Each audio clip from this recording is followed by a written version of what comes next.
Ini sharing dulu pengalaman sebagai tahadus bin nikmah.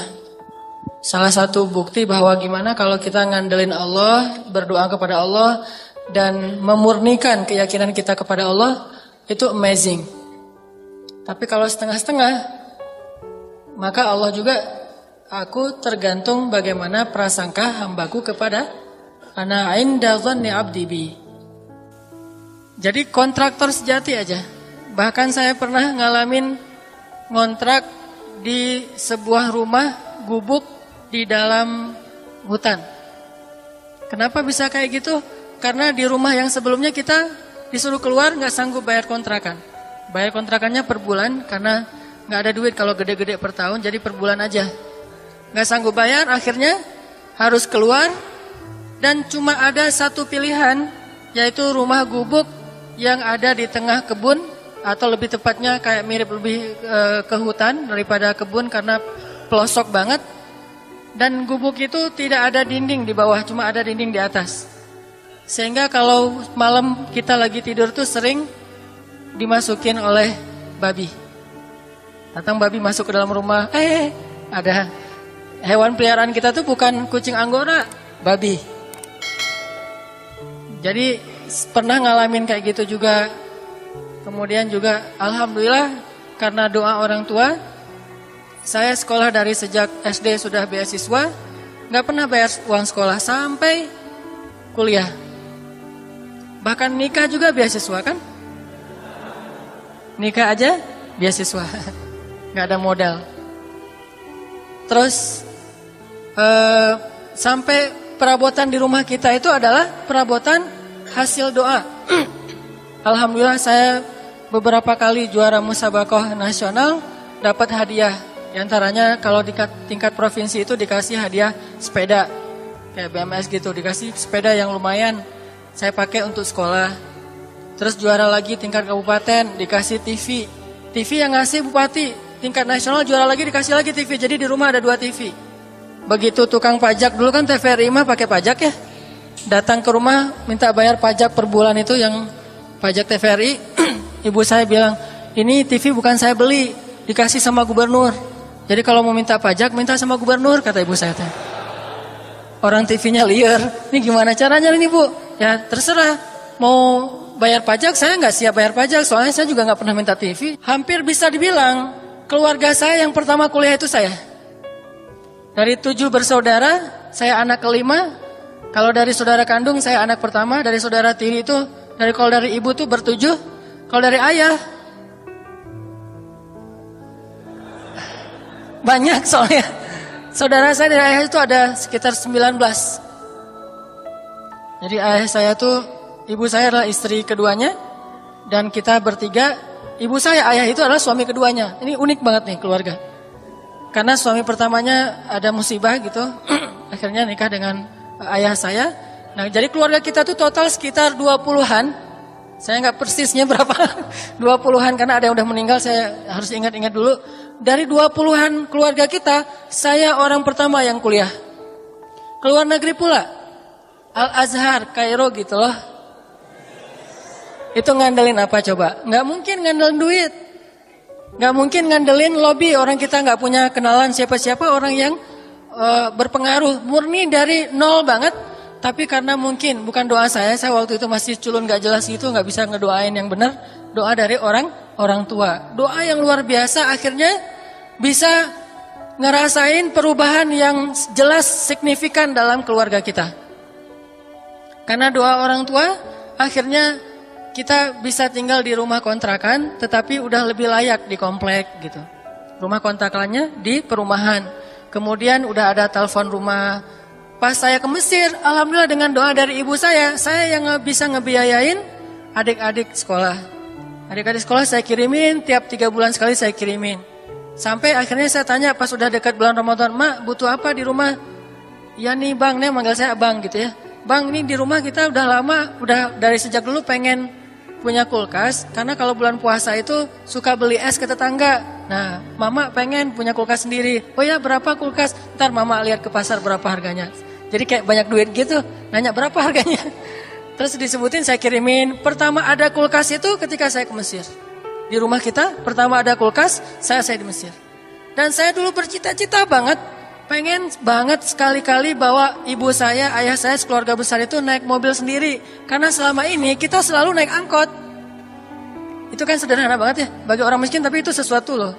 Kalau bagi orang yang mampu, gitu aja kok jadi cita-cita. Bagi saya itu cita-cita. Pengen bawa ibu saya naik mobil sendiri biar gak naik angkot. Kenapa? Naik angkot aja irit coba. Jadi pas saya udah SD, udah agak gede, kan kalau udah gede itu naik angkot gak bisa berdiri kan, ngejedok kan. Akhirnya karena ibu saya cuma bisa bayar untuk 2 orang, dia dan kakak saya. Akhirnya saya sama adik saya kalau naik angkot itu tetap berdiri walaupun kosong kursinya. Kursi kosong, bang gak boleh duduk, berdiri. Oh iya mak, berdiri aja sambil. Jadi berdiri di dalam angkot itu sambil kepalanya nunduk soalnya udah gede. Saking irit. Dan saya sering ngelihat ibu saya rame dengan kernet angkot, dengan supir angkot gara-gara bayarnya pas-pasan. Jalan jauh, bu ini kurang nih, kemarin aja saya bayar segitu. Ibu saya kan orangnya fighter ya, jadi wah rame. Jadi saya sering ngelihat ibu saya fighting. Dulu saya di Mesir itu suka rame sama supir atau apa ke bawah. Sampai di Indonesia juga, di Bandung dulu suka rame sama supir angkot. Kemana-mana di mobil bawa kayak apa, alat gitu deh. Takutnya kalau ada apa-apa keluarin gitu. Alhamdulillah gak pernah dikeluarin. Untung gak dikeluarin ya. Kalau dikeluarin mungkin saya bawa itu dia bawa pistol atau bawa mungkin lebih dahsyat lagi geng gitu. Untungnya saya gak kepancing. Artinya saya sering ngelihat ibu saya rame. Terus kalau kita di acara kayak pasar malam gitu ya, kan di Aceh mah suka ada kayak karnaval plus malamnya ada pasar malam. Kalau ke pasar malam ibu saya ngejatah, kamu mau beli es krim atau bakso, pilih salah satunya. Kalau udah makan bakso nggak boleh lagi es krim. Kalau es krim berarti nggak ada bakso. Itu lama ngahulengnya loh. Mikir, bakso apa es krim ya? Mikir gitu. Akhirnya udah bakso aja deh. Ya udah bakso gitu. Mang bakso gitu. Udah beli bakso, haus, bawa air mama. Kemana-mana bawa air supaya nggak beli es krim lagi. Dan saya pernah ngelihat gimana ayah saya tuh jalan kaki gara-gara uangnya habis di pasar malam. Akhirnya kita naik angkot, ayah saya jalan kaki. Dari kondisi kayak gitu bisa kuliah ke Mesir kayaknya bukan mimpi aja nggak berani. Keluarga kita nggak berani bermimpi anaknya bisa kuliah aja tuh susah gitu, apalagi keluar negeri. Tapi alhamdulillah dengan doa ada aja jalan. Mungkin skenario Allah dibuat biar lebih ilmiah, karena Allah sebetulnya bisa aja nggak ilmiah, cuma dibuat biar kita paham pakai jalur ilmiah, biar kita ngerti nih.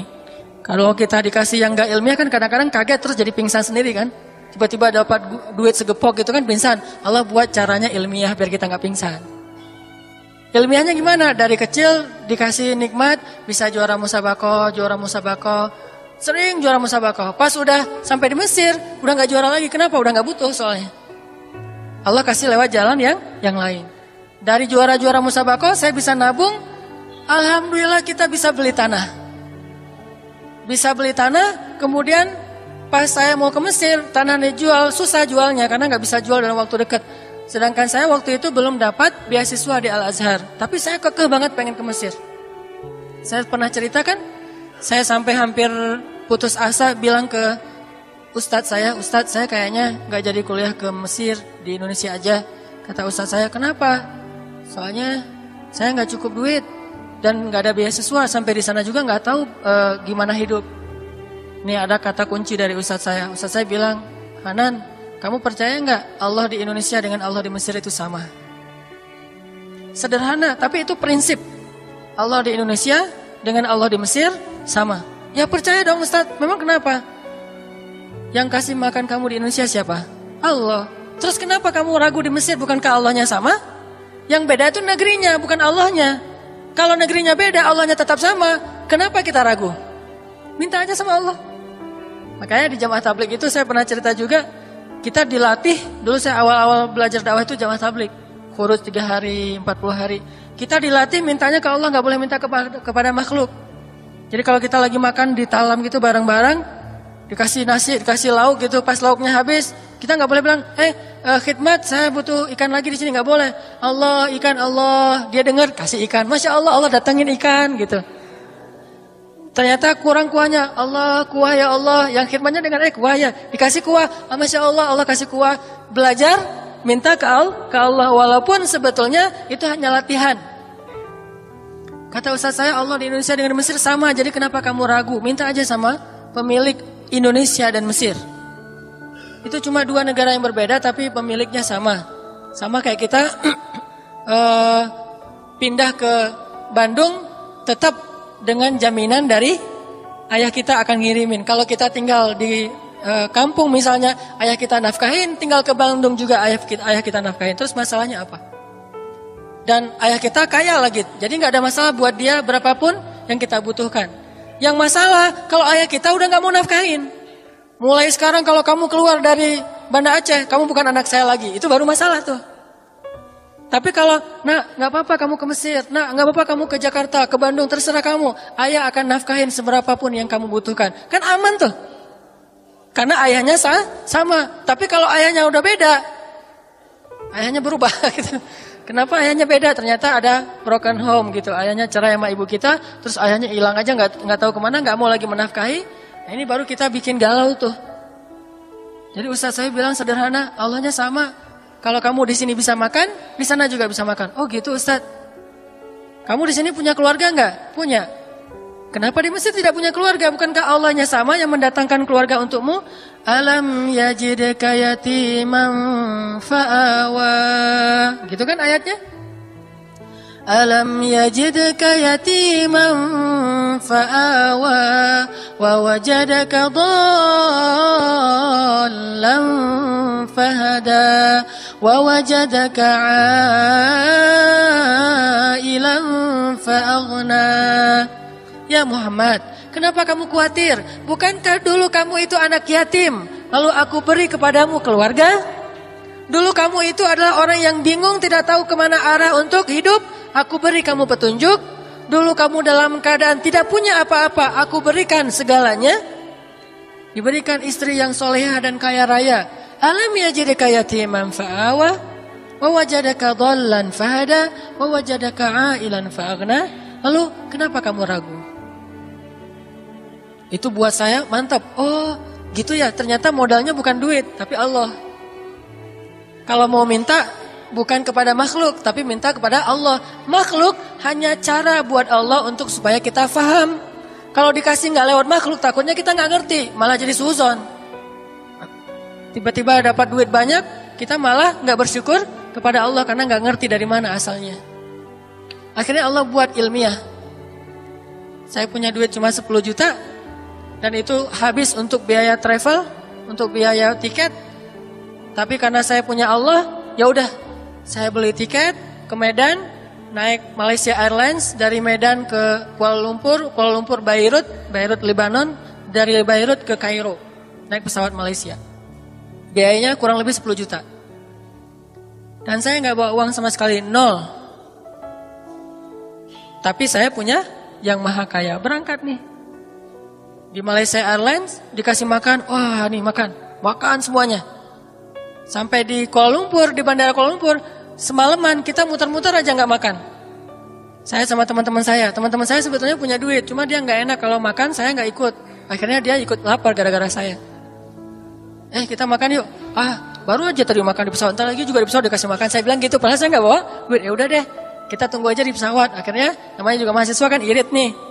Begitu naik pesawat antara Kuala Lumpur ke Beirut, wah alhamdulillah nggak tahu kenapa kayak gitu. Saya minta makan berkali-kali ke pramugarinya, itu dikasih terus loh. Harusnya kan ada jadwal makan tuh. Saya, Mbak boleh nambah nggak? Saya nambah di pesawat tuh pertama kayak kelas bisnis gitu. Dia juga mungkin ngelihat wajah saya kasihan gitu karunya ya, jadi akhirnya udahlah kasih aja deh. Jadi Mbak boleh nambah nggak ini nasinya? Oh ya mau rasa apa? Mau yang lauknya apa? Apa daging atau chicken gitu? Yang daging aja. Request lagi udah minta nambah. Dikasih daging makan. Alhamdulillah kenyang banget. Sampai di Beirut tuh saya kekenyangan. Kasih apapun saya makan. Dari Beirut ke Kairo snack gitu, cemilan. Sampai di Kairo saya udah kenyang banget. Tadi saya makan dengan niat supaya tidak kelaparan nanti di Kairo di hari pertama. Minimal bertahan untuk 1 hari. Ternyata baru keluar bandara langsung diajak kakak-kakak kelas untuk makan kambing Kairo. Saya nyesel, kenapa semalam saya udah kenyang duluan. Harusnya kalau semalam gak kenyang saya bisa makan kambing Kairo kan. Ternyata kambing Kairo ada di Bandung. Intinya adalah Allah yang kasih makan, bukan makhluk. Udah masuk ke Mesir, masuk ke Kairo. Saya malah belum daftar di Al-Azhar, makanya visa saya visa turis karena belum terdaftar di Al-Azhar. Saya baru besoknya mau daftar. Malam ini saya tinggal di asrama mahasiswa untuk 1 bulan gratis. Kayak gitu emang SOP-nya. Bulan kedua bayar. Saya tinggal di asrama mahasiswa. Saya tanya-tanya ke kakak kelas nih kalau ke kampus naik apa, naik Damri segala macam. Udah. Akhirnya saya mikir Damri, beli tiketnya berapa ya? Sosok tanya berapa, padahal nggak ada duit. Akhirnya karena saya nggak bisa naik Damri, saya jalan kaki ke kampus. Nggak punya duit sama sekali dan nggak ada yang tahu kalau saya nggak punya duit. Saya jalan kaki ke kampus, lumayan sekalian treadmill, jalan tuh ke kampus sampai kurang lebih sekitar 3 kilo lah. 3 kilo jalan ke kampus, sampai di kampus saya daftar, ngantri dulu daftar. Dan alhamdulillahnya dia nggak nanya nilai kamu berapa di sekolah. Kalau nanya nilai mungkin nggak lulus juga. Nilai saya nggak pernah bagus soalnya. Nilainya pas-pasan, yang penting bisa lulus gitu. Saya yang bagus mah bukan nilai, hati insya Allah ya. Pakai doa aja, nggak ngadain nilai gitu. Nilainya mah biasa-biasa aja. Nah akhirnya dia nggak nanya nilai, dia nanyanya kamu bisa ngaji nggak? Bisa. Oh ya udah, coba kamu ngaji.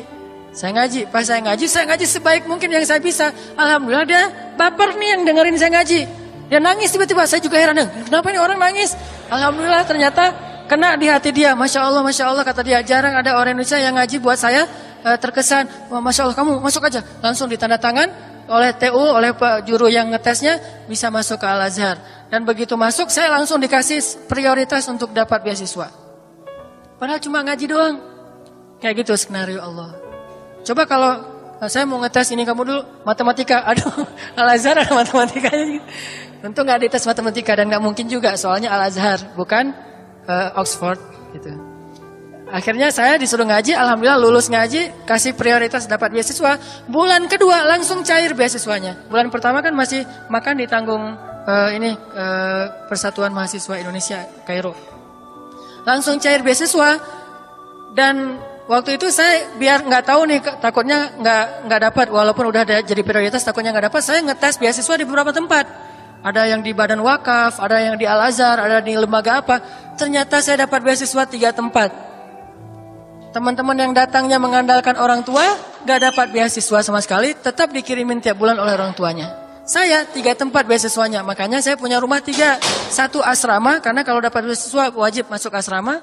1 lagi saya tinggal di pelosok Mesir, pengen tahu suasana kondisi masyarakat Mesir. 1 lagi saya tinggal dekat Sungai Nil, di apartemen yang elit.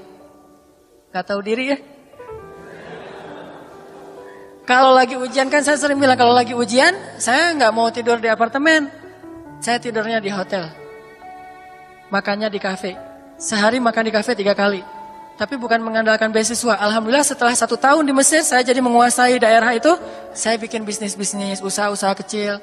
Mulai dari manajer keliling jual dolar gitu ke anak-anak lu anak baru ya beli dolar dari gua. Akhirnya anak-anak baru, iya kak beli gitu ya. Jadi pakai senioritas bisa jualan dolar gitu. Udah gitu bisa jual bakso. Kalau ada event anak-anak mahasiswa Indonesia Malaysia itu by the way ada 8.000 mahasiswa di Mesir. Dan itu market bisnis yang lumayan. Wah 8.000, Indonesia 3.000, jadi 11.000 mahasiswa itu market bisnis luar biasa. Saya bikin bakso Manghanan gitu ya. Gak ada mereknya tapi.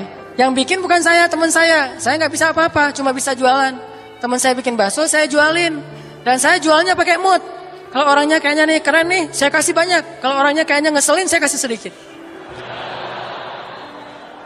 Kalau cewek yang beli, banyak tuh ngasihnya. Datang cewek kayaknya, wah nih solehah banget, ini kayaknya nih.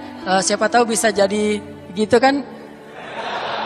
Nanam dulu lah, nanti menuainya 3 tahun lagi. Ternyata dia lupa, ngasih gitu. Kalau dulu bahasanya ustazah di Mesir tuh siapapun dipanggil ustazah walaupun mahasiswa. Kalau di sini brosis gitu kan. Neng gitu, neng nih baksonya dapat 12. Yang lain standarnya 6 butir bakso, ini mah 12. 2 kali lipat. Dia nggak nanya-nanya, dia bilang ke temannya, oh enak tuh bakso di situ, kayaknya dikasih 12. Datang lagi, loh kok saya 6, kok kamu 12? Rame, saya nyumput aja udah. Tapi alhamdulillah walaupun jualan baksonya pakai mood, nggak pakai SOP yang sama, untungnya lumayan. Dari keuntungan bakso itu bikin lagi bisnis catering. Sampai alhamdulillah kalau musim haji berangkat haji jadi guide, jadi kuli, jadi joki Hajar Aswad. Joki Hajar Aswad. Yang sekarang ramai-ramai di TV joki Hajar Aswad, kalau saya nonton acara gitu saya senyum-senyum aja. Saya dulu juga gitulah. Bu mau cium Hajar Aswad, saya bantuin gitu. Cuman nggak pernah matok berapa yang dia kasih. Minimal $100 lah ya. Ada yang saya sampai pernah banget nih ngandelin doa banget ya di Mekah. Saya mau baru haji yang pertama dan waktu itu ngutang hajinya. Rata-rata mahasiswa itu kalau haji itu ngutang. Dengan harapan nanti pas pulang bisa balik modal dan bayar utang. Nah, saya ngutang $500 untuk berhaji. Pas sampai di sana saya beli wheelchair, beli kursi roda. Saya beli kursi roda itu modal buat narik tuh. Jadi kita jadi supir kursi roda. Bersaing dengan teman-teman yang udah lama di Mekah sama anak-anak Arab.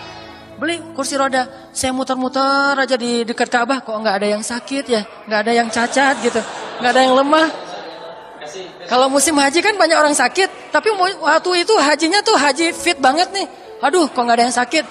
Saya mau ngedoain supaya ada yang sakit, nggak enak gitu. Masa saya doa ya Allah, mudah-mudahan ada yang sakit tahun ini banyak gitu. Nggak mungkin kan doa kayak gitu. Jadi menzalimi orang lain. Udah bisa. Udah nanti kursi rodanya kita bahas setelah salat Isya insya Allah ya. Kita salat Isya dulu. Bismillahirrahmanirrahim. Tadi sampai di mana?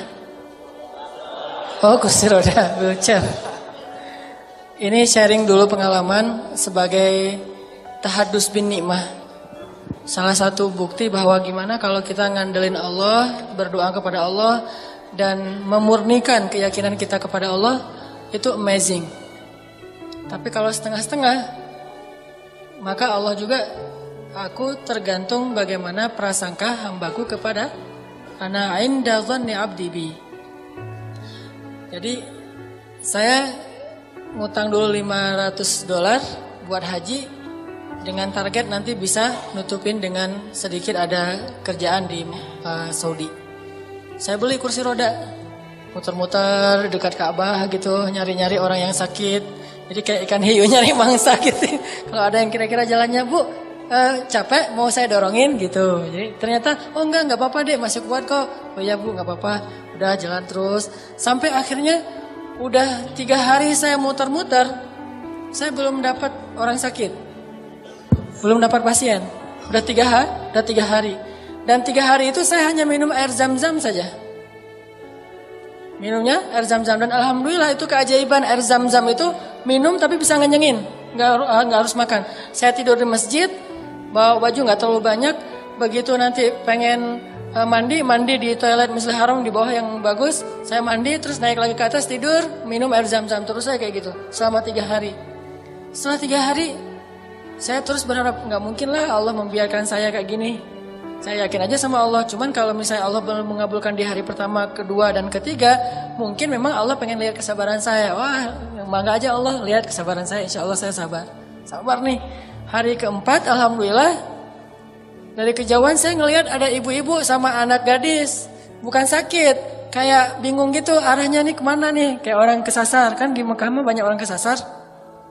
Sampai ada tuh seorang pilot pesawat tempur kalau nggak salah, tapi udah kayaknya udah pensiun.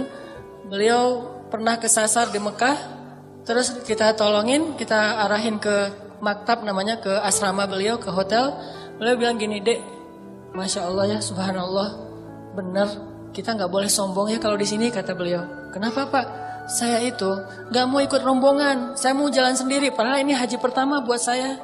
Karena saya mikir saya di udara aja nggak kesasar, di tengah hutan aja ditaruh saya nggak kesasar. Masa saya di kota kecil kayak gini kesasar? Saya ngomong gitu. Jadi saya nggak mau ikut pembimbing, nggak mau ikut rombongan. Saya yakin bisa pulang sendiri. Jadi saya tinggalin rombongan. Ternyata benar, saya muter-muter nggak tahu di mana rumah saya, kesasar. Jadi nggak boleh sombong. Ada ibu-ibu kayak kesasar gitu, saya samperin. Dan gak ada niat sama sekali mikir nih jangan siapa tahu sakit mau didorong, gak ada sama sekali. Justru gara-gara kayak gitu Allah kasih. Bu mau kemana? ini dek saya kesasar mau pulang cuman gak sampai-sampai udah muter-muter balik lagi ke masjid. Oh emang ibu dari mana? Dari Solo katanya. Oh Solo. Maktabnya berapa? Nggak hafal, nggak bawa identitas, nggak bawa apa-apa, cuma ada gelang doang dan nggak disebutin di situ maktab berapa, nomor hotelnya apa, jalan apa nggak tahu. Wah ibu, gimana kalau gitu atuh bu? Ya saya nggak tahu pulang kemana nih. Jamaah Solo kan tersebar di mana-mana. Saya juga bukan petugas resmi yang tahu lokasi jamaah-jamaah yang baru datang. Ibu baru datang kapan? Kemarin, ini hari kedua. Oh gitu. Ya udah ikut saya aja bu. Mudah-mudahan ketemu. Bismillah aja ya bu. Ya Bismillah ikut. Jalan aja saya tuh. Itu benar-benar saya juga nggak tahu di mana rumahnya, ke arah mana, ada yang misfala, ada yang hafair, ada yang kemana-mana. Pokoknya jalan aja, jalan dan nggak lama jalannya, tiba-tiba dia ngelihat, loh itu teman-teman saya ada di depan hotel lagi nungguin dia belum pulang. Itu teman-teman saya langsung datang. Alhamdulillah ada ini kayaknya kalau bahasa orang mah hoki gitu ya. Dia pembawa apa berkah. Besok bisa nggak nemenin ibu lagi untuk tawaf biar nggak kesasar? Oh boleh banget bu, siap-siap. Sama anak gadisnya lagi. Jadi dia bawa anaknya. Siap bu, insya Allah siap besok.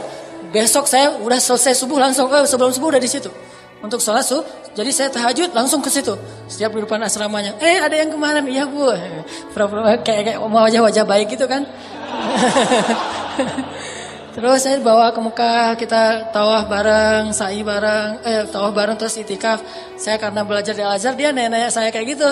Nanya, adek belajar di mana? Saya mahasiswa di Al-Azhar. Oh luar biasa, berarti ibu bisa dibimbing ya? Bisa, insya Allah bimbing. Nanya fikih gitu.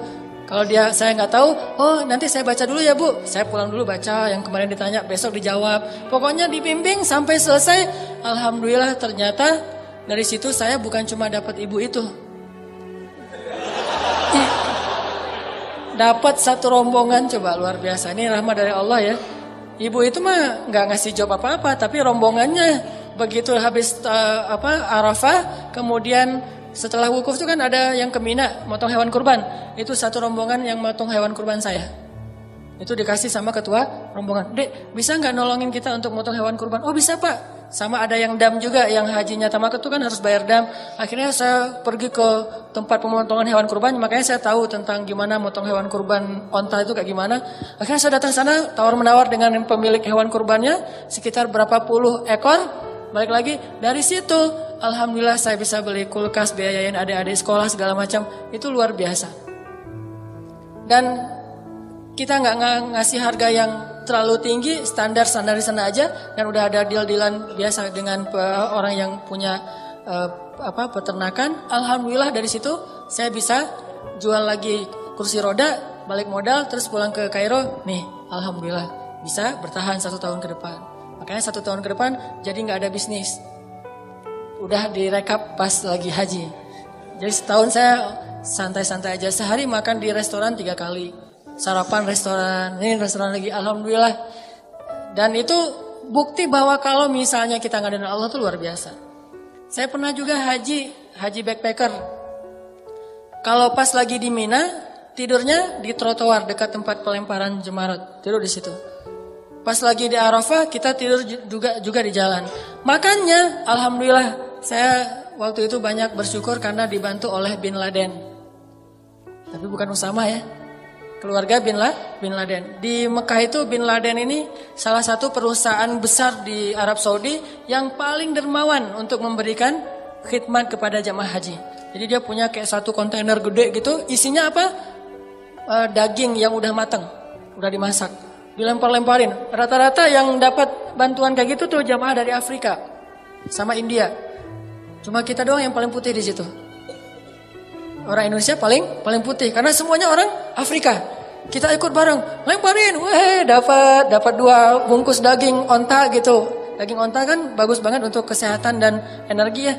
Jadi saya dapat daging onta 2, makan, mahasiswa gitu. Allah kasih luar biasa. Baru nanti kerja lagi, ngangkut tempat tidur dari lantai 1 ke lantai 10 yang pernah saya cerita sebelumnya. Ada satu pelajaran yang saya dapat dari perjalanan hidup saya kayak gitu, sampai akhirnya saya bisa pulang ke Indonesia, tinggal di Bandung, dan Allah mudahkan segala urusan hidup saya. Satu aja pelajarannya. Kalau kita mau ditolong oleh Allah dengan cara ajaib, tunjukkan keyakinan kita dalam kondisi-kondisi yang ajaib, yang sulit. Justru saat itu Allah akan menunjukkan pertolongan-pertolongan yang ajaib. Kalau kondisinya biasa-biasa aja, maka Allah akan menolong kita juga biasa-biasa aja. Dan tipsnya, kadang-kadang kita harus nekat sedikit.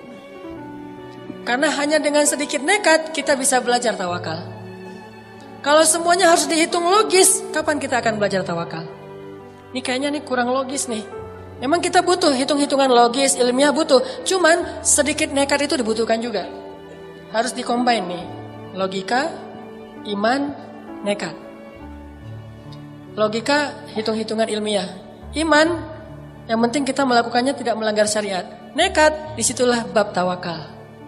Kalau udah sesuai dengan hitungan-hitungan ilmiah, kemudian juga kita tidak melanggar hukum Allah, sedikit berspekulasi, dalam bahasa lain adalah nekat, di situ kita akan ngerasain the power of kepepet. Itu baru dapat power of kepepet. Dengan kita sedikit nekat, kita akan tahu, oh saya mah gak bisa ngandelin siapa-siapa kalau gini. Cuma bisa ngandelin Allah Subhanahu Wa Taala. Begitu kita sekali berhasil mengandalkan Allah dan pasti berhasil, maka kita akan semakin yakin untuk terus mengandalkan Allah next. Dalam next kasus, next time, kita pasti akan lebih yakin untuk ngandelin Allah. Makanya saya hampir bisa dibilang agak gak terlalu gampang galau kalau urusan pemeliharaan Allah. Gak punya duit, gak galau sama sekali. Saya pernah cerita juga di Kairo kalau lagi gak punya duit, makanya minum air putih sama kurma yang udah berjamur gitu. Kurma yang udah agak-agak, udah lama gitu, udah lebih dari setahun udah berjamur dan udah keras, ditaruh di air, direndam, kalau udah agak lembut baru dimakan. Tapi kalau lagi ada duit tadi, sehari 3 kali di restoran. Gak punya manajemen, baru ada manajemen pas udah nikah. Cie. Jadi ini yang saya bilang the power of doa. Doa itu luar biasa, bisa benar-benar bisa break the impossible. Sampai saya berada di Bandung ini juga impossible. Dulu bagi saya Bandung itu kota yang gak mungkin saya akan tinggal di sana. Saya awal-awal datang ke Bandung, belum punya kerjaan sama sekali. Saya berdiri di sebuah tower. Saya naik ke sebuah tower di kota Bandung, terus saya bicara sendiri. Saya butuh waktu 5 tahun ya Allah, ingin bisa menjadi seseorang yang bermanfaat di kota ini. Kenapa saya naik ke tower? Bukan karena lebih dekat ke Allah. Karena kalau mau lebih dekat ke Allah jangan naik ke tower. Sujud serendah-rendahnya. Makin rendah, makin dekat. Saya naik ke tower tuh cuma pengen menikmati kota Bandung. Melihat kota Bandung, wah Masya Allah, saya 5 tahun lagi nih harus menjadi seseorang yang bermanfaat di kota Bandung ini. Alhamdulillah setelah 5 tahun, Allah kasih kemudahan yang luar biasa. Dan hampir bisa dibilang saya datang ke Bandung juga gak punya modal sama sekali. The power of kepepet. Di situ belajar tawakal pada Allah. Ya Allah, saya ini datang ke sini karena ingin beramal soleh, karena saya ingin lebih taat kepadamu, saya ingin berdakwah. Tapi saya gak mau jadi guru tetap, Allah. Masih ada requestnya juga, Allah saya kalau bisa jangan jadi guru tetap ya. Saya orangnya karena susah diatur, senangnya loncat sana loncat sini. Jadi kalau bisa yang bebas-bebas aja ya Allah gitu. Akhirnya diundang, alhamdulillah ngajar. Yang dulu saya pernah cerita, saya disuruh ngajar ceramah. Saya ceramah gak bisa. Bisanya cuma teriak-teriak doang. Alhamdulillah bisa ngaji, tapi kalau ceramah gak bisa. Awal-awal ceramah kebalik. Allah sallallahu alaihi wasallam, Rasulullah subhanahu wa ta'ala. Kebalik. Saking semangatnya gitu, Rasulullah subhanahu wa ta'ala, Allah teh sallallahu alaihi wasallam. Jamaah bingung, ini ustaz dari Kairo sallallahu alaihi wasallam, kebalik. Terus bingung lagi nih, gaya siapa kalau mau ceramah? Gaya Agim aja lah. Halo? Betul tidak? Gitu-gitu. Waktu itu kan saya belum Sunda sama sekali, baru datang dari Aceh tiba-tiba ngomong bahasa Sunda kan patah-patah banget tuh. Jadi orang yang dengar juga kasihan ngelihatnya. Aduh, kasihan ya misalnya. Udahlah kan mereka mau dengar bukan karena enak ceramahnya, karena kasihan. Lewat aja. Ternyata enggak nyaman gaya Agim. Saya ganti Zainuddin Amjad. Assalamualaikum. Enggak dapat juga. Enggak nyaman juga. Akhirnya be yourself no matter what they say lah. Akhirnya ceramah yang sebisanya saya aja. Udah mulai nulis-nulis buku. Nulis-nulis buku pertama, saya penulis, saya kulinya, saya direkturnya, saya yang ngejualnya. Saya nulis buku, judulnya Tadabbur Al-Quran. Terus saya kirim ke Sumatera, ke Kalimantan, ke teman-teman Kairo yang udah pulang. Ngirim pakai bus. Terus juga pakai beberapa paket yang ngirim keluar kota. Bawa pakai Marlboro gitu kan, buku kan berat tuh kalau pakai dus Marlboro. Saya angkat sendiri di Soekarno Hatta. Wah, ternyata itu penulis bukunya. Angkat buku. Nih saya mau ngirim ke buku apa nih? Buku tentang Tadabbur Al-Qur'an. Oh ya, siapa penulisnya? Hanan At-Taki gitu. Oh ya. Padahal saya jualan di book fair. Kan ada book fair di Braga dulu tuh, Islamic book fair. Jualan, alhamdulillah dari percikan imannya Pak Amiruddin ngasih satu space buat saya display buku saya. Saya bikin X banner, saya bawa naik motor hujan-hujan pakai jas hujan gitu, turunin buku basah-basah, naruh disusun-susun. Setelah disusun-susun saya balik lagi ke toilet, ganti baju yang agak-agak keren gitu seolah-olah penulis, baru balik lagi. Saya udah pakai dasi gitu, udah penulis gitu kan. Pas orang datang, "Ah, ini buku siapa?" Ini wajahnya mirip. Jadi di cover buku itu wajah saya paling gede tuh. Tulisannya kecil, yang penting wajah saya. Biar orang, kan lagi pencitraan, pengen terkenal, namanya juga pengen terkenal. Jadi wajahnya gede, judulnya kecil. Pas orang lihat, ini buku siapa yang nulis? Mirip. Oh iya, ini penulisnya minta tanda tangan. Dari situ mulai banyak acara, udah gitu bikinlah beberapa lembaga. Dari situ saya mencoba, itu awal saya ngerasa feeling guilty kan. Kok saya belajar jauh-jauh cuma untuk ngajar-ngajar gini terus dibayar? Saya harus bikin dakwah yang saya nggak dibayar. Akhirnya setelah 7 tahun kayak gitu, Allah kasih ilham, muncullah Pemuda Hijrah. Dan saya merasa dengan Pemuda Hijrah ini hilang sedikit feeling guilty-nya. Karena bisa berdakwah yang tidak ada lagi orientasi-orientasi apapun selain pengen berkhidmat kepada agama Allah Subhanahu Wa Taala. Tapi itu perjalanan semuanya tidak akan terjadi kecuali dengan doa. Kalau ngandalin ilmiah, nggak kayak gitu. Ilmiahnya harusnya saya pulang dari Kairo tuh udah di Banda Aceh aja. Ngapain jauh-jauh ke Bandung? Atau ilmiahnya saya nggak usah ke Kairo, udah aja sekolah di Banda Aceh atau kuliah di Banda Aceh. Tapi nggak pakai ilmiah doang, pakai iman, pakai rububiyah, pakai keyakinan bahwa Allah yang di Indonesia dengan Allah di Mesir sama. Sedikit nekat kadang dibutuhkan. Jadi kalau kalian mau melihat keajaiban, jangan cuma ngelihat Instagramnya, datang ke rumahnya. Lihat Instagram 1, ngepoin lagi Instagram kedua, sampai 10 Instagram dikepoin, tapi nggak ngelamar-lamar, itu nggak ada keajaiban. Mau ngelihat keajaiban? Ini rumahnya di mana? Udah aja di komen, Neng rumahnya di mana? Saya mau datang. Udah aja kayak gitu. Tunggu aja keajaiban. Keajaiban apa? Di blok sama dia. Gara-gara nggak bisa masuk lagi Instagram. Kenapa saya di blok? Kayak orang aneh kata dia. Tapi kan namanya juga usaha kan, jangan menyerah. Ulangi lagi komen di berikutnya sehingga kita terkenal komentator yang paling banyak menghampiri akun-akun yang keren-keren. Komen di situ. Sampai kalau perlu jangan setengah hati. Kecuali akhwat ya, kalau yang cewek mungkin banyak batasan. Ini yang di atas-atas sebetulnya nunggu keberanian teman-teman di bawah. Jangan. Jadi kalau nggak berani nekat itu berarti agak mentalnya tuh masih kurang. Harus berani nekat. Nekat berani apa? Berani ditolak, berani disuruh pulang, berani dimarahin, berani. Pokoknya datang aja. Ayahnya ini kolonel, udah datang aja. Pas datang kirain siapa, ternyata ayahnya ketua geng motor misalnya. Wah nggak apa-apa, bawa Kiki Brigas tuh. Wah, Ki, temenin Ki, kemana? Mau ngelamar. Kalau bawa saya, karena ayahnya ternyata ketua geng motor. Oh ya udah bawa sama Kiki. Ternyata Kiki juga pernah, tapi gagal misalnya gitu. Misalnya, ya Ki, enggak, ininya contoh doang. Artinya, wah usaha aja, jangan setengah hati. Jadi baru disebut nekat itu kalau udah ngelakuin sesuatu, bukan nekat tapi cuma doa doang. Ya Allah, saya berharap bisa nikah tahun ini, tapi nggak nekat-nekat. Coba tunjukin dulu, karena nekat jadi tawakal. Gak kenal, gak apa-apa. Saking nekatnya, jauh kayaknya levelnya jauh banget nih. Kita orang biasa banget, dia mah bidadari banget. Seorang pengemis melamar bidadari. Wes. Jadi pengemis yang luar biasa nih. Kayak siapa? Julai. Pengemis melamar bidadari. Dah saya mah orang biasa, tapi saya punya Allah. Datang aja. Kan kita nggak tahu kalau belum mencoba kan. You don't know if you don't try. Itu pakai aja sebagai bahasa nekat. Tapi setelah itu bismillahirrahmanirrahim. Allah ya muqallibal qulub, wahai yang membolak-balikan hati. Udah segitu aja, Allah udah tahu lah keterusannya apa. Datang, ya Allah, Engkau yang memiliki hati orang-orang yang ada di dalam rumah ini. Ayahnya, ibunya, dia termasuk pembantu. Kadang-kadang pembantu itu bisa membuat orang terbolak-balik hatinya.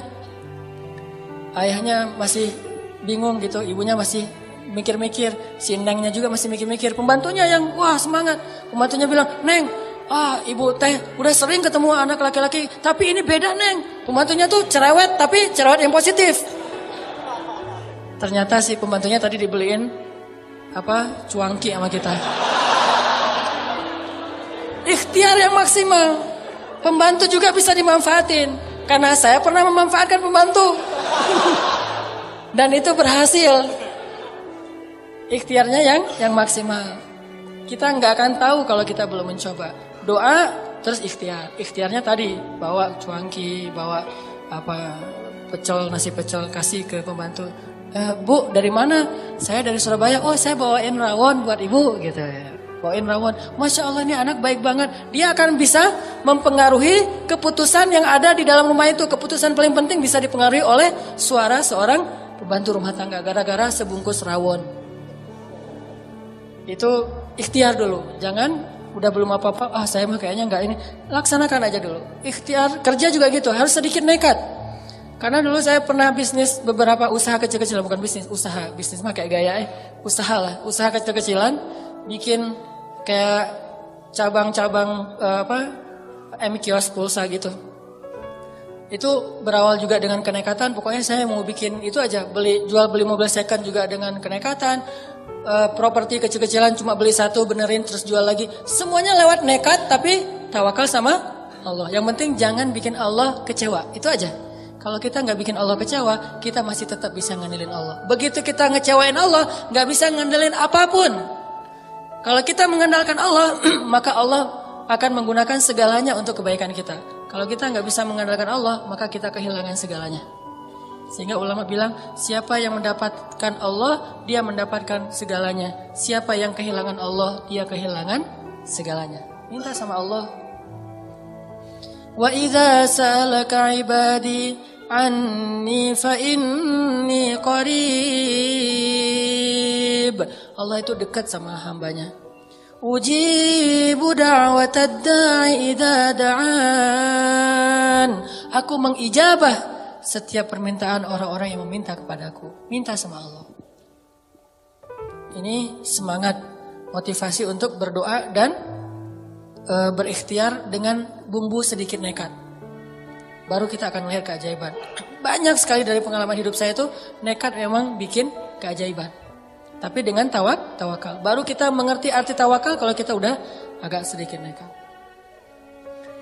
Terus tips yang kedua dari pengalaman hidup yang mungkin jadi sharing juga buat teman-teman. Biar doa itu diijabah oleh Allah. Ini penting banget nih. Jangan pernah makan atau minum sesuatu yang Allah haramkan. Itu mutlak. Gimana pun kita teriak-teriak di depan pintu Ka'bah, kalau di dalam darah dan daging kita ini tumbuh atau mengalir makanan dan minuman yang Allah nggak ridhoi, suara kita itu mute, mute, nggak kedengaran. Di telepon kita telepon Allah, tapi teleponnya di silent, gak kedengaran. Kenapa gak kedengaran? Soalnya kita pakai opsi silent tadi. Dan opsi silent itu gara-gara kita makan makanan yang haram atau syubhat. Jangan pernah menggadaikan doa-doa teman-teman dengan harta yang haram walaupun berlimpah. Jangan pernah menggadaikan. Karena kalau kita sudah sampai membuang kesempatan diijabah doa, kita gak bisa ngapa-ngapain lagi walaupun kita punya dunia dan seisinya. Nih kalau pilihan ya, ada pekerjaan tapi syubhat atau haram. Cuman resikonya Allah gak mengijabah lagi doa kita.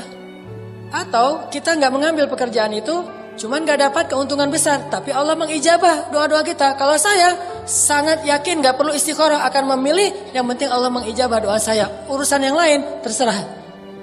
Kalau Allah mengijabah doa saya, mau coba. Mau apa aja, minta sama Allah pemilik segalanya. Tabarakalladzi biyadihil mulk. Di tangan Allah segala kerajaan. Jadi jangan sampai Allah yang kita hilangkan. Jangan sampai kita kehilangan tali dengan Allah Subhanahu wa taala. Dan salah satu penghilang tali hubungan dengan Allah itu makanan dan minuman yang haram. Makanya Nabi pernah mengisahkan ada seorang laki-laki Yahudi melakukan perjalanan, di tengah jalan dia ngelihat ada orang yang lagi makan babi guling, barbecue, harum gitu, tapi makanannya babi. Laki-laki Yahudi tadi nyamperin, terus bilang, boleh nggak saya minta satu potong ikan itu? Kata laki-laki Yahudi, boleh nggak saya minta? A'tini hadas samak, beri saya sepotong dari ikan ini. Kata orang-orang, kamu kan penampilannya kayaknya orang Yahudi ya?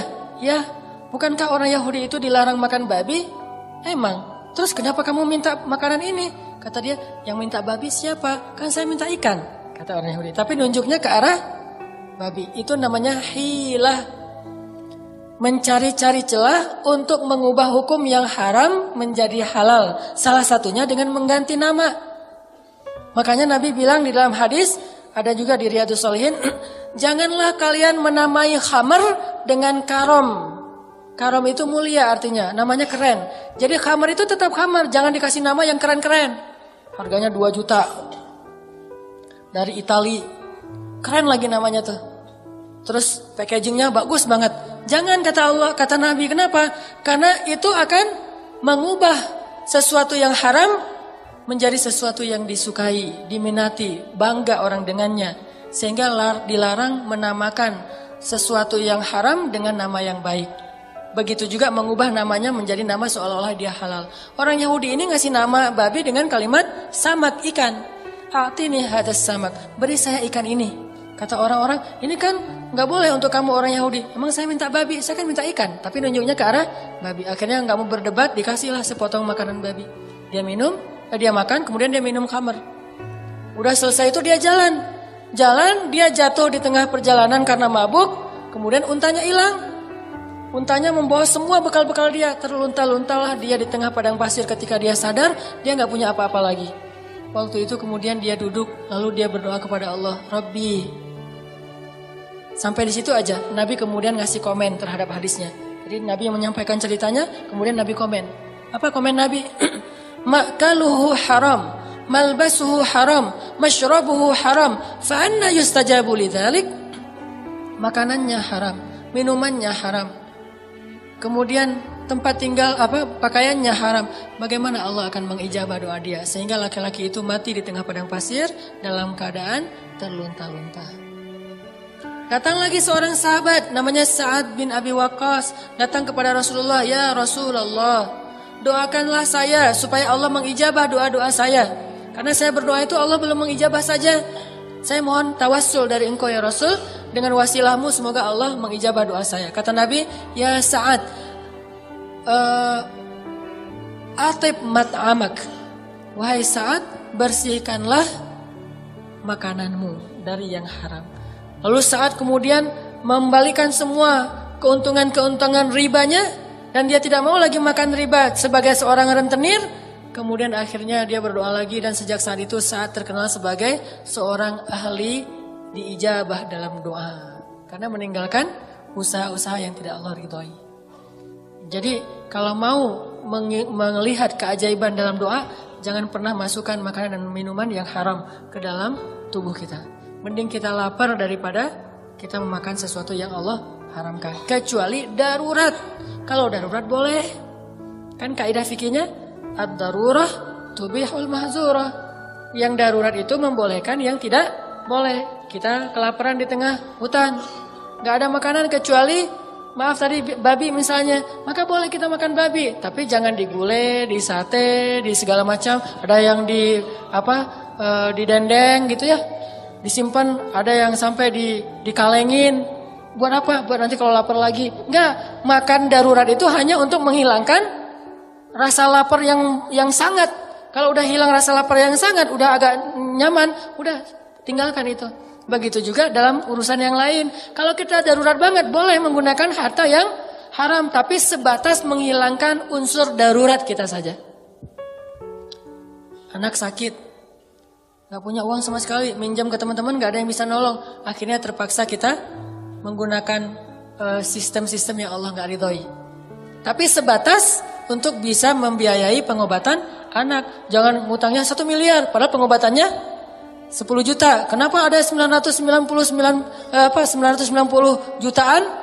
Karena itu buat tambahan modal. Nah ini bukan darurat namanya. Selama kita menjaga yang ini, Allah berjanji akan uji da'watad da'i. Aku akan mengijabah doa-doa kalian. Jangan pernah menggadaikan doa. Yang terakhir, kalau pengen doa kita diijabah oleh Allah, ijabahlah panggilan Allah. Falyastajibu li wal yu'minu bi la'allahum yarshudun. Penuhilah panggilan Allah dan berimanlah kepada Allah supaya kalian mendapat petunjuk. Jadi kalau kita mengijabah panggilan Allah, Allah mengijabah panggilan kita. Begitu Allah bilang, Allahu Akbar, Allahu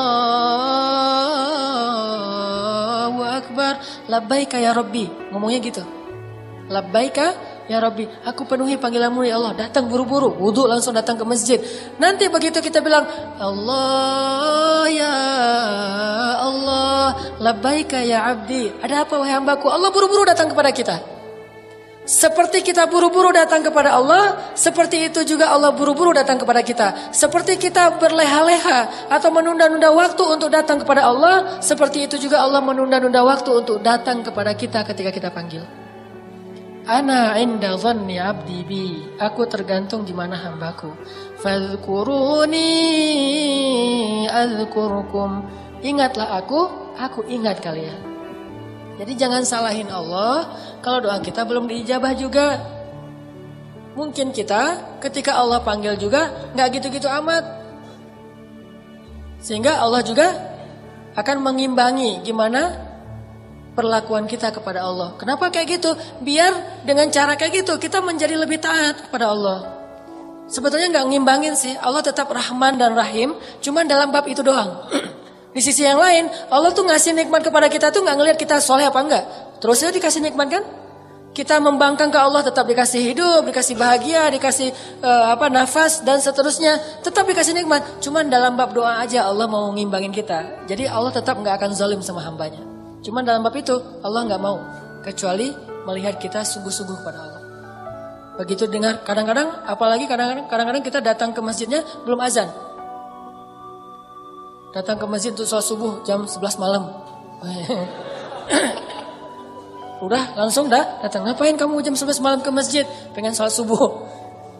Ini misalnya saking luar biasanya. Kayak siapa? Sa'id Ibnul Musayyib. 30 tahun mendengar azan di dalam masjid. Gak pernah mendengar azan di luar masjid. Artinya sebelum azan udah masuk masjid. Kalau kita kayak gitu, Allah juga gitu. Kita baru mau ngangkat tangan, udah dikabulkan. Kok bisa gitu ya Allah? Kan kita datang ke masjid sebelum azan. Kayak Nabi tuh baru membatin doang dalam hati, udah Allah kabulkan, belum juga ngomong. Ya Allah, udah datang langsung, ada miss call gitu. Wah, ditunggu ya, nanti kita wawancara kerjaan. Belum juga berdoa, udah wawancara kerjaan. Belum juga ketemu ceweknya, tapi ceweknya yang nyamperin duluan. Ustadz, boleh nggak saya ta'arufan sama yang ikhwan yang itu? Oh, yang itu yang mana? Yang ini, yang itu. Bukan ke sini, yang di belakang Ustadz. Oh, yang di belakang saya. Ya udah, nanti saya kenalin, kasih aja CV-nya. Ternyata yang nyamperin duluan, ceweknya ngasih CV duluan.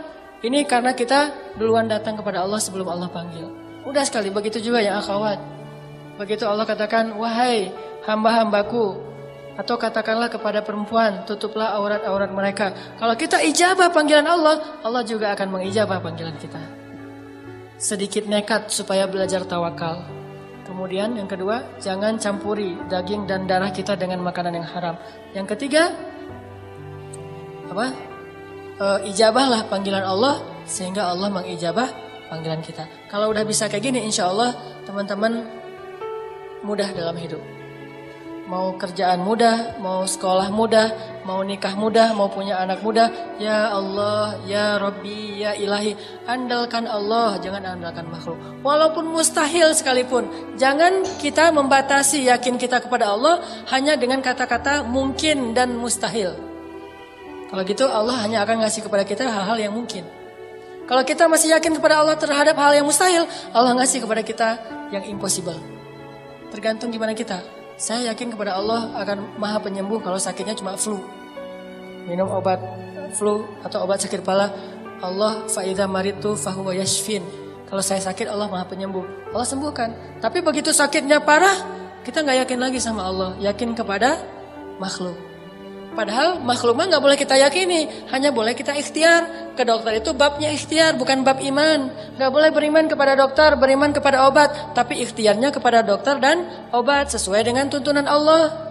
Imannya kepada Allah. Karena Allah bisa saja tidak menyembuhkan penyakit kita walaupun kita udah, bahkan dokter aja bisa sakit.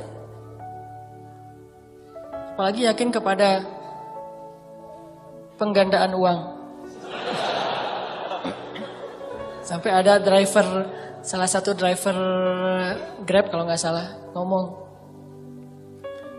Kang, itu ada juga ternyata di Jawa Barat ya yang bisa menggandakan uang, sama kayak yang Kanjeng bisa menggandakan uang katanya. Saya jadi galau karena kalau bisa kayak gitu saya senang banget. Mending saya nggak usah jadi driver Grab lagi, saya mah ke situ aja. Lumayan saya ada uang 1 juta, siapa tahu bisa jadi 5 juta, kata dia. Saya bilang, Kang, itu dia yang menggandakan uang itu namanya bisnis apa, Kang? Bisnis jasa. Kalau dia bisa menggandakan uang, ngapain dia capek-capek bisnis jasa? Udah aja duit dia sendiri digandain, udah gitu gak perlu lagi berusaha, gak perlu lagi berikhtiar, gak perlu lagi kerja. Pakai mahar 5 juta, nanti digandain jadi 10 juta. Ngapain dia capek-capek kerja kalau dia bisa menggandakan uang sendiri? Begitu dia ada uang 1.000, saya gandain uang 10.000, gandain kan gampang kan? Ngapain kerja lagi? Dia kerja karena dia gak bisa menggandakan uang. Saya bilang, oh gitu Kang. Ini artinya saking kita lemahnya iman kepada Allah, sampai akhirnya kita melakukan hal-hal yang sebetulnya gak logis sama sekali.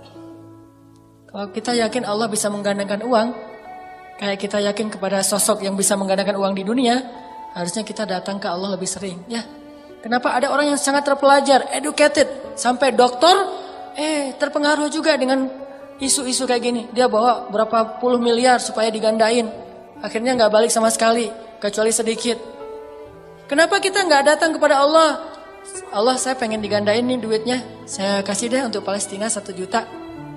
Kata Allah, perumpamaan orang yang berinfak di jalan Allah seperti menanam benih yang nanti ujung-ujungnya dikasih 700 kali lipat. Kenapa kita nggak yakin sih sama Allah yang menyatakan di dalam Al-Quran dengan benar sekali, Shadaqallahul Azim? Kenapa kita yakin kepada makhluk yang lagi-lagi terbukti bahwa itu bohong, tapi masih aja yakin? Udah di TV lagi rame-ramenya bahwa itu bohong. Kita ada juga di Jawa Barat tuh, saya pengen datang ke sana. Udah jelas di TV itu bohong, tapi ini mau didatangin gitu. Kenapa Allah yang maha benar kita gak datengin? Ini kan agak-agak unik. Berarti kita belum benar-benar beriman kepada Allah. Walaupun kita selalu bilang Shadaqallahul Azim. Kita bilang gitu. Apa artinya? Maha benar Allah. Tuh kan? Berarti kita gak paham maknanya. Maha benar Allah dengan segala firman-Nya. Shadaqallah, maha benar Allah. Al-Azim, yang maha agung. Maha benar Allah yang maha agung. Tapi berhubung Sari Tilawah sudah kayak gitu dari sejak dulu, maha benar Allah dengan segala firman-Nya. Udah ya kita ikutin aja. Semuanya pada amin, udah aja gitu. Saking gak memaknai lagi, ini apa sih maksud dari kalimat? Bahkan kita meyakini bahwa Shadaqallahul Azim itu bagian dari membaca Al-Quran. Seolah-olah kalau kita gak baca Shadaqallah setelah baca Al-Quran itu dosa. Kok kamu tutup Al-Quran gak Shadaqallah? Gitu kan? Shadaqallah dulu dong. Shadaqallah itu bukan bacaan Al-Quran. Shadaqallah itu kalimat iman, kalimat tasdik, bahwa kita membenarkan apa yang kita baca. Jadi inti dari Shadaqallah itu benar banget nih. Jadi anak kekinian mungkin bilangnya selain Shadaqallah, dzalikal kitabul la raiba fi. Wah, benar banget. Itu sama dengan Shadaqallahul Azim, cuman lebih utama kita pakai bahasa Al-Quran, Shadaqallahul Azim. Tapi artinya benar banget nih. Allah bilang, ya ayyuhalladzina amanu la ta'kulur riba. Wah, benar banget. Ya ayyuhalladzina amanu hal adullukum ala tijarah. Benar banget. Itu artinya Shadaqallahul Azim. Banyak orang baca Shadaqallahul Azim tapi gak percaya sama ayatnya. Ayatnya mengatakan perumpamaan orang-orang yang berinfak di jalan Allah itu seperti orang yang menanam benih yang kemudian tumbuh menjadi 700 kali lipat. Shadaqallahul Azim. Lewat kenceleng. disenyumin. Nggak dikasih, nggak dicelupin tuh koin. Kenapa disenyumin? Senyum kan sedekah. Jadi sedekah dia adalah senyum. Ini gara-gara nggak sodaqallahul azim dari hati, cuma dengan lisan. Jadi kita harusnya bilang sadakallah itu bukan cuma di akhir bacaan. Setiap ayat juga boleh bilang sodaqallahul azim. Dan nggak harus berirama. Nggak waladdallin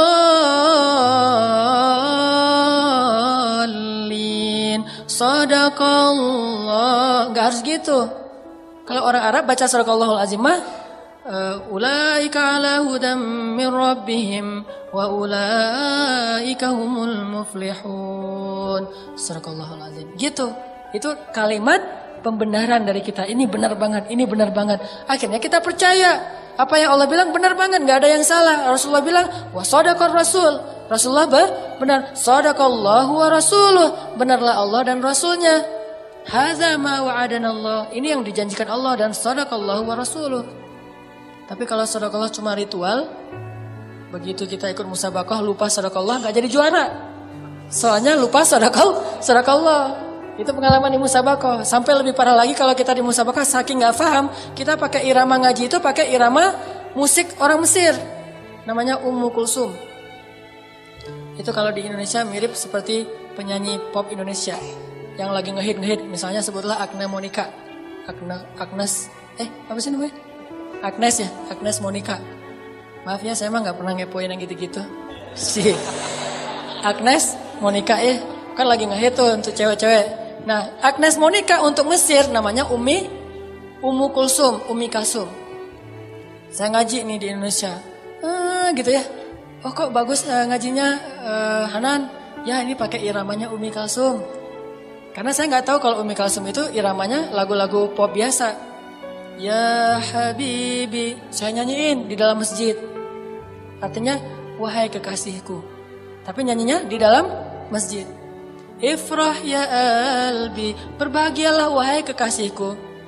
Sampai ada lagu kenapa engkau tidak menjawab panggilanku? Aku gak punya pulsa. Gitu kan ya dulu ya iklannya mah. Itu saya nyanyikan ketika musabaqah di dalam masjid. Seolah-olah itu irama. Jadi kalau Ifrah ya albi, ya ayyuhalladzi. Wah cocok nih. Ya habibi wa'alamu. Cocok nih kayaknya dibawa dari irama musik ke irama Al-Quran. Saya yakin banget dulu waktu musabaqah di Indonesia. Begitu saya ke Mesir, yang pertama saya cari adalah kaset Ummu Kulsum. Ini saya harus cari kaset originalnya. Dulu kan kaset. Teman-teman gak tahu kaset ya? Maaf ya, beda generasi. Anak sekarang gak tahu kaset. Kaset itu sejenis CD tapi yang masih ada pitanya gitu. Gak ada zaman sekarang. Maaf, baru lahir. Dan saya udah tua. Saya cari kaset originalnya Ummu Kulsum. Cari itu di toko buku Islam, tafsir, hadis. Cari kaset Ummu Kulsum. Saya tanya ke si yang penjualnya, Mang, ada kaset Ummu Kulsum gak Mang? Mang manggilnya. Terus orang Mesir, kaset siapa? Ummu Kulsum. Maksud kamu Ummu Kulsum anaknya Nabi? Enggak, kaset yang ya Habibi gitu-gitu saya nyanyiin. Dia heran. Orang Mesir heran ya. Saya kan orangnya agak-agak polos gak jelas gitu ya. Terus dia heran, ngapain kamu cari kaset itu di sini? Ini kan toko buku Islam. Lah itu kan muslimah, emang muslimah. Terus kamu ngapain mau dengar lagu-lagu itu? Pengen belajar Al-Quran. Makin heran dia, belajar Al-Quran dengerin itu. Apa hubungannya ya? Dia jadi asa-asa nyambung gitu kan. Kamu belajar Al-Quran pakai Ummu Kulsum, hubungannya apa ya kata dia? Ada aqua. Terus saya bilang, lah kan irama-irama Ummu Kulsum tuh bagus dipakai ngaji. Langsung dia bilang, ma'azallah. Ma'azallah itu kalau bahasa kita mah, a'udzubillah. Dia langsung heran, a'udzubillah minasyaitonirrajim kata dia. Kenapa kamu bilang saya syaitonirrajim? Ya akhi kata dia, Ummu Kulsum itu lagunya lagu umum. Irama musik-musiknya, irama musik-musik yang cuma cinta-cintaan. Ini bukan urusan fikih ya, tetapi itu bukan bacaan Al-Quran. Jadi kamu jangan belajar dari musik itu. Kalau musik mah musik aja, tapi jangan dipakai musik untuk baca Al-Quran. Oh gitu ya, saya baru ngerti. Astagfirullahaladzim, a'udzubillahi minasyaitonirrajim dong kalau gitu. Gara-gara saya salah paham. Saking kita nggak menghayati apa yang kita baca. Akhirnya kita bawa Al-Quran, dicampur adukan, padahal Al-Quran aja, musik aja, main-main aja. Sehingga kalau kita campur adukan, kalau di anak skate itu mirip-mirip dengan istilah why I don't skate. Dia bukan anak skate, tapi pakai baju Tracer misalnya ya. Bukan anak skate, tapi pakai DC gitu. Kena deh saya sendiri. Bukan anak skate, tapi pakai baju DC. Bukan anak pantai, misalnya pakai Rip Curl, tapi Rip Curl-nya yang paling gede tuh. Kalau perlu yang kelihatan dari jauh itu cuma Rip Curl, orangnya nggak kelihatan.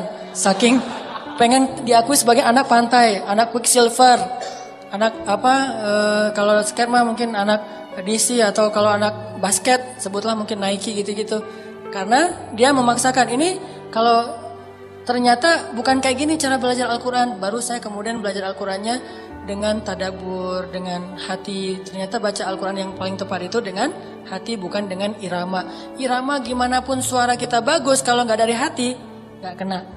Tapi kalau suara dari hati, walaupun suara kita agak-agak parah, insya Allah kena.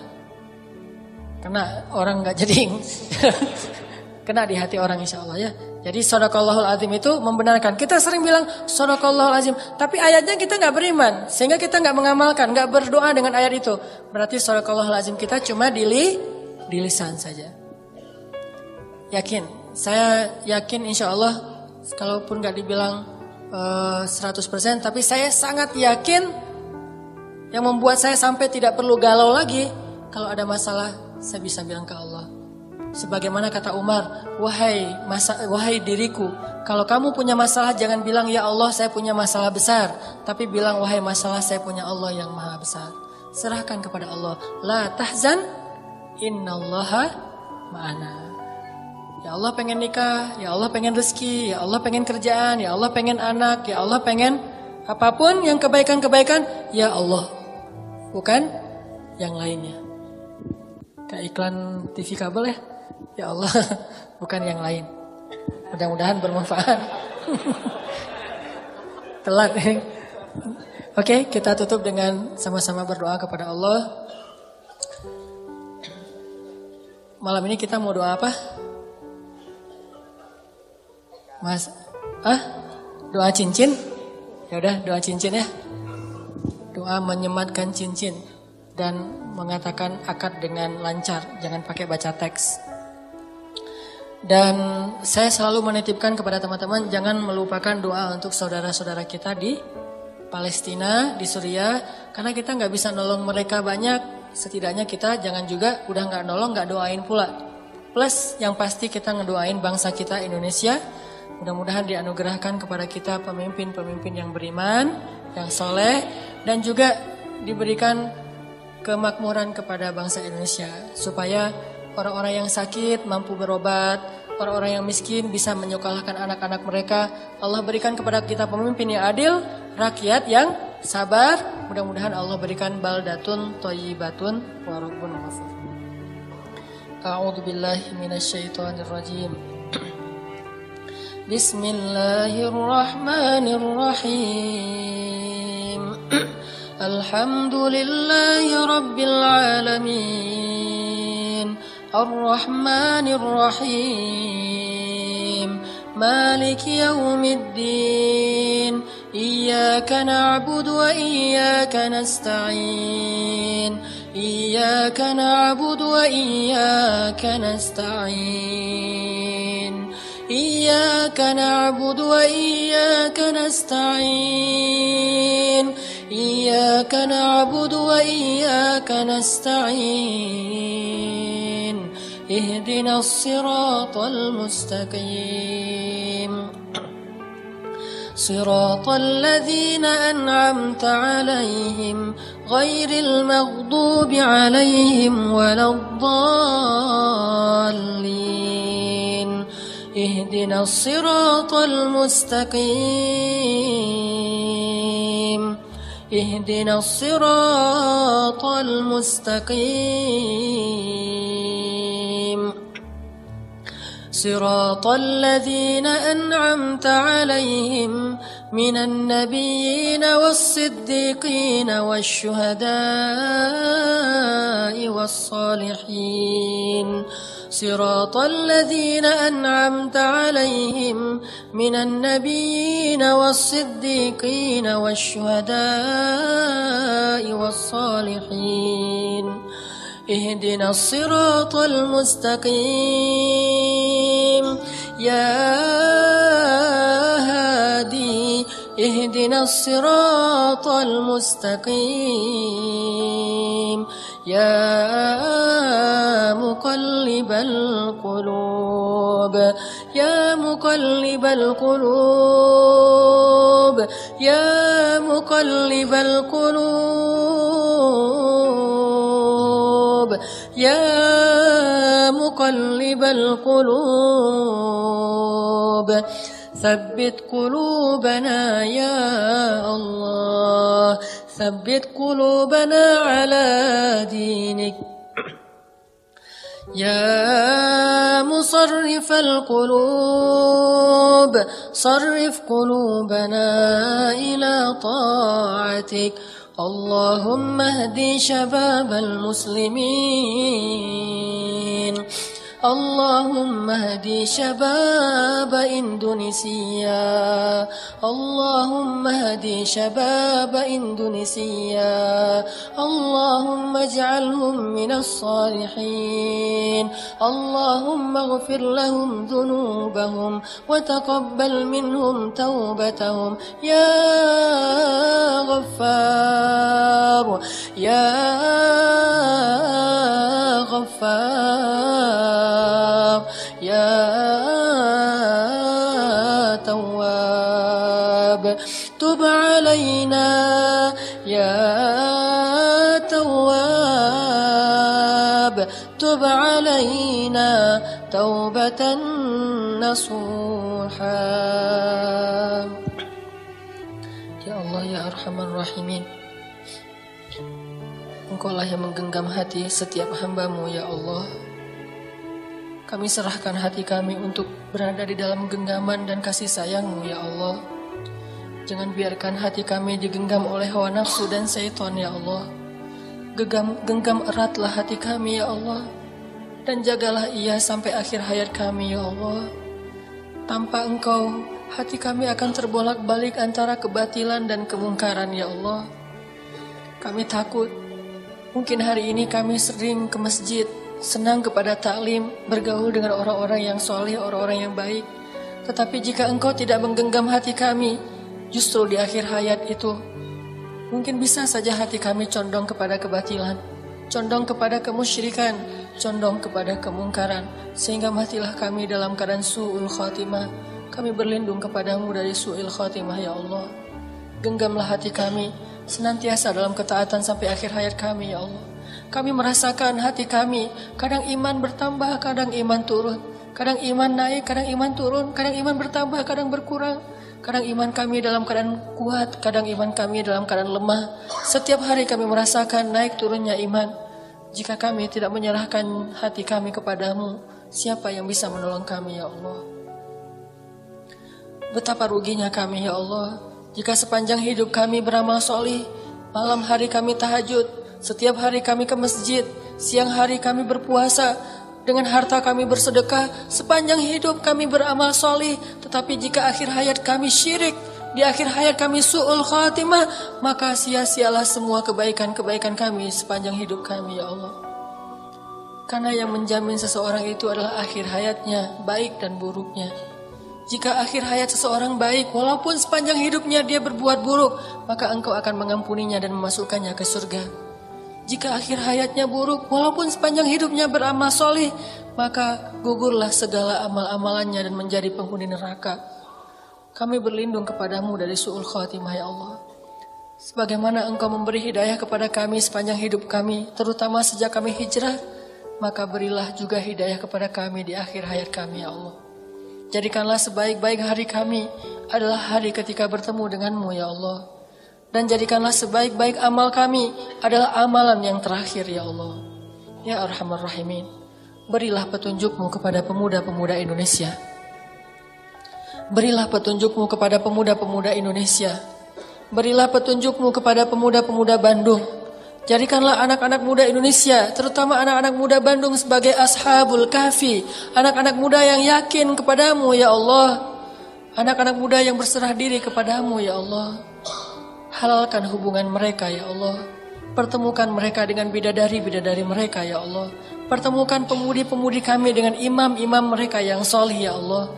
Sehingga hidup mereka penuh dengan keberkahan darimu ya Allah.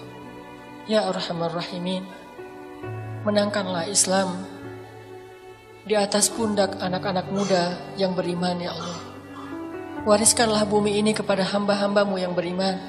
Janganlah engkau timpakan musibah kepada kami, di mana bumi terwariskan kepada orang-orang yang kufur kepadamu ya Allah. Ya Arhamar Rahimin, anugerahkanlah di antara anak-anak muda yang pada malam ini ikut taklim dimanapun mereka berada.